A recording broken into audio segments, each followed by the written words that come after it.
Сабагыбызды баштардан мурда балдар дайымкыдай топко бөлүнүп алайлы. Азыр бул жерде мен тажыларды даярдап койгонмун силерге. Азыр баарыбыз өзүбүз каалагандай түстү келип, ким кайсы түстү жакшы көрсө, алып башыбызга кийип алабыз дагы. Ушул тажыда жазылып турган сөздөр жазылган партага барып жайгашабыз.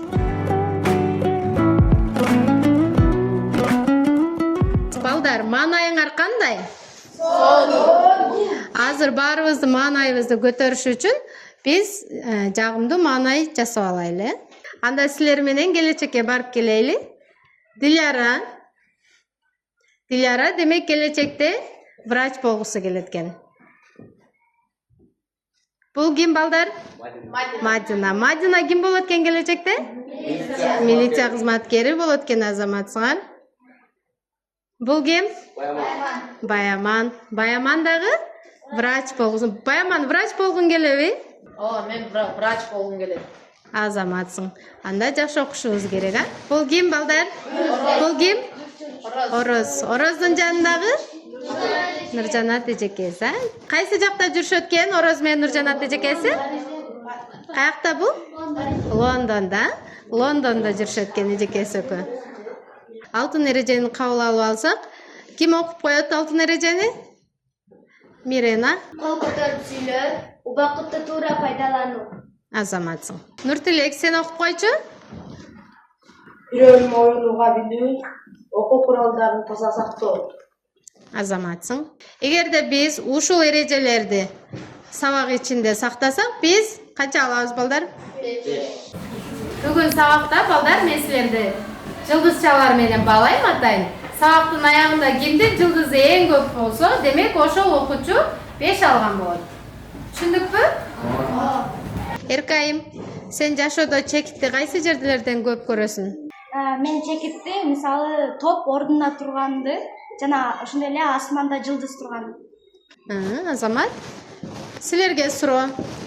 Түз сызыкты жашоодо кайсы жерлерден көп кездештиребиз? Ким жооп берет? Баяман. Түз сызыкты жашоодо бул мындай эле дептерге линейканы койсоң, ошондо түз сызык пайда болот. Дептерге сызгычты койсок, түз сызык пайда болот. Силердин командадан ким жооп берет мага?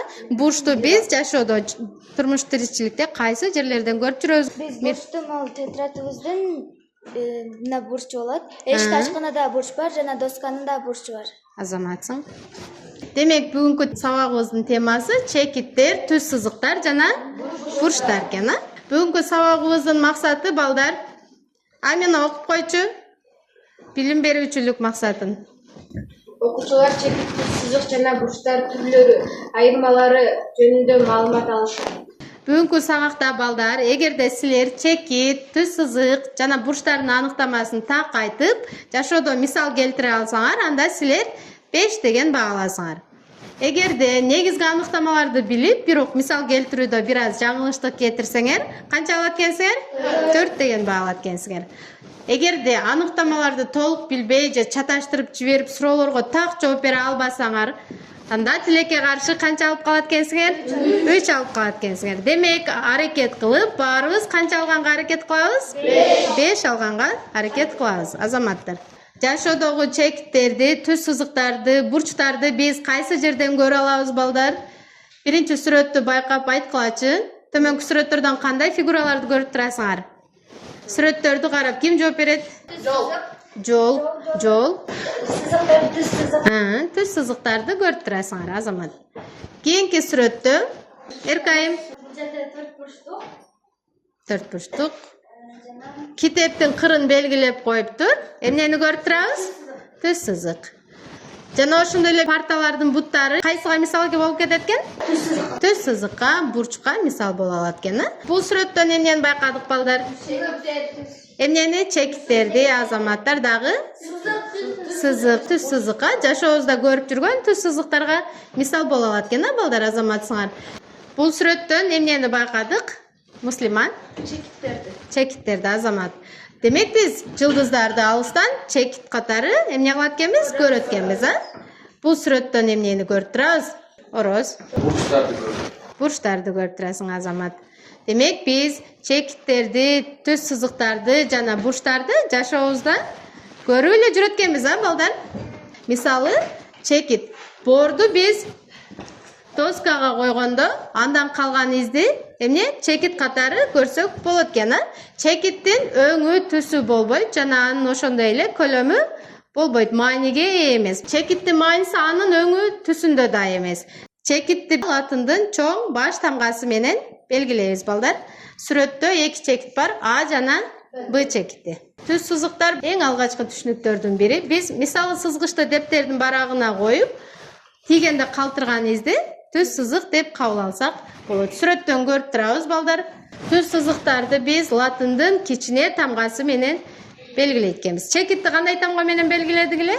Чоң тамга менен. Ал эми түз сызыкты биз кичине тамга менен белгилейт экенбиз. Айырмасын унутпайбыз, Бир чекиттен чыккан эки шоула бурч деп аталат. Бурчтун жактары болот жана чокусу болот. Бурч бул бир чекиттен чыккан эки шоула. Бурчтун эки жактары жана чокусу болот. Бурчтардын түрлөрү, балдар, тар бурч, кең бурч, жайылган бурч. Бурчтарды сызыш үчүн сөзсүз түрдө сызгыч, карандаш менен сызабыз. Балдар, эми биз бул бурчтарды ченеп алайлы. Бурчтарды ченеш үчүн сөзсүз түрдө транспортирди колдонобуз, Ар бирибизде барбы? Азаматсыңар. Транспортир менен бурчтарды өлчөйбүз. Бурч АОД барабар 180 градус.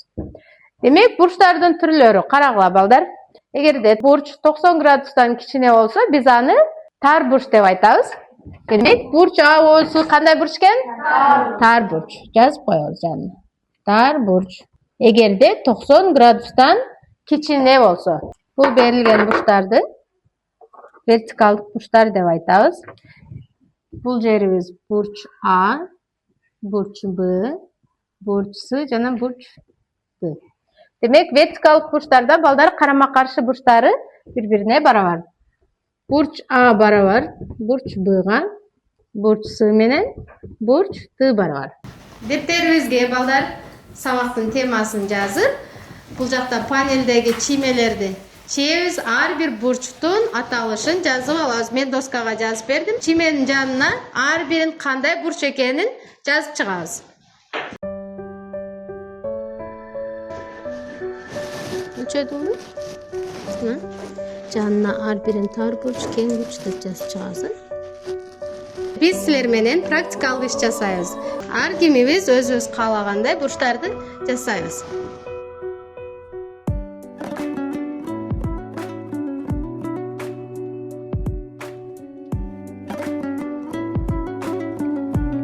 Булардан бурч жасайбыз.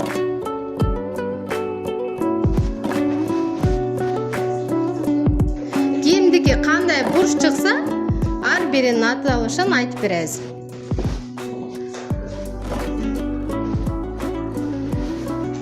Кандай бурч жасадың, Баяман? Жайылган бурч. Азамат. Аруке, сен кандай бурч жасадың? Тик бурч. Азамат. Кайсы команда биринчи жолу бүтсө, кол чабабыз. Ким биринчи бүттү? Азаматсыңар. Чекиттер, түз сызыктар, бурчтар. Азаматсыңар, балдар. Фатима, сен кандай бурч жасадың? Тик бурч. Эми ушуну дептерибизге чийебиз дагы. Бурчун транспортир менен өлчөйбүз, Азыр, балдар, китептен көнүгүүлөрдү аткарабыз. Баарыбыз 260 бетти ачабыз. 8-чи көнүгүү. 8А практикасы. Баарыбыз таптыкпы? 260 бетти ачабыз. Баарыбыз дептерибизге жазып иштейбиз,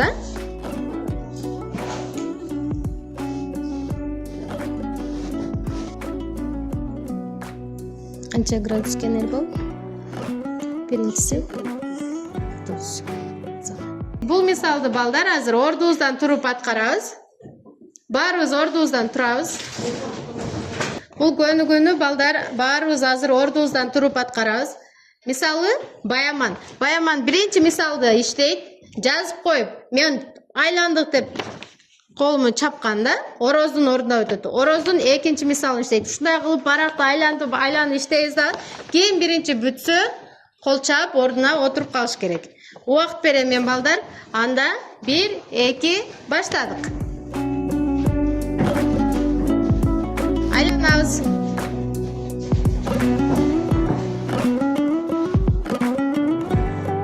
Айланабыз.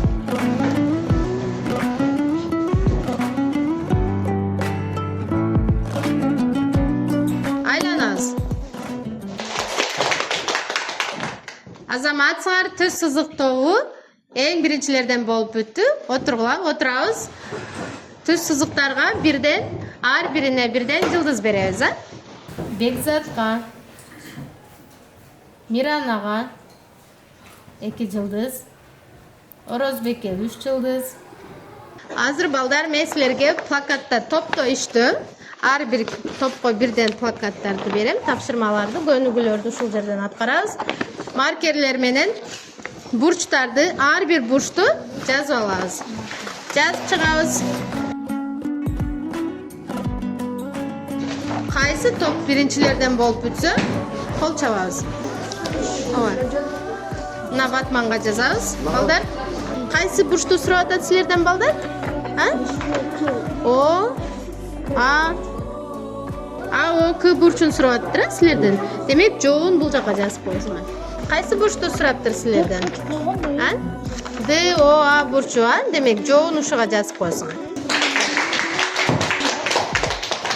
Азаматтар, чекит тобу биринчилерден болуп бүттү. Ким жооп берип коет? Силердин тапшырмаңар кандай экен? Айжаз. Бул жерде биз бурчтарды табышыбыз керек экен. Биз бурчтардын баарын коштук. Анан баардыгы кошулганда 220 болду. Аны 360ка кемитсек 140 болду. Ооба, азаматсың. Азаматсыңар, кийинки топ бурч командасы экинчилерден болуп чыгарыптыр. 4 бурч берилген. Жайылма бурч, тик бурч, кең бурч, тар бурч. Азамат. Эрбол. Биз ушул бурчтардан 3 бурчту алып, ошолорду кошуп, чыккан санын 115 градус чыкты. Ошону биз общий 180 градус болду. 180 градустан 115 градусту кемиттик. Ошондо биз Б'ны табыш керек болду. Биз ошондо Б барабар 65 градус чыкты. Азаматсыңар балдар. Бурч тобуна башка суроо барбы? Азаматсыңар балдар. Балдар чарчадыкпы? Анда биз дене көнүгүүлөрүн жасап алайлы.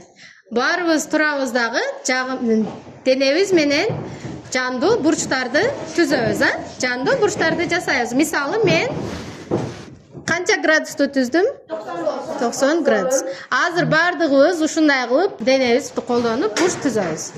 Мен азыр өзүм денем менен жандуу бурчтарды жасайм, силер турайсыңар. Баарыбыз турабыз. Жайылган бурч, кең бурч, тар бурч, тик бурч, жайылган бурч. Азаматсыңар. Анда эмесе балдар, биз дайымкыдай кирип жүргөн санарип кампаны ачабыз бардыгыбыз. Бүгүнкү сабагыбыздын темасын ачып алып, көнүгүү иштейбиз бардыгыбыз. Берилген тестти белгилейбиз. Ачтыкпы бардыгыбыз?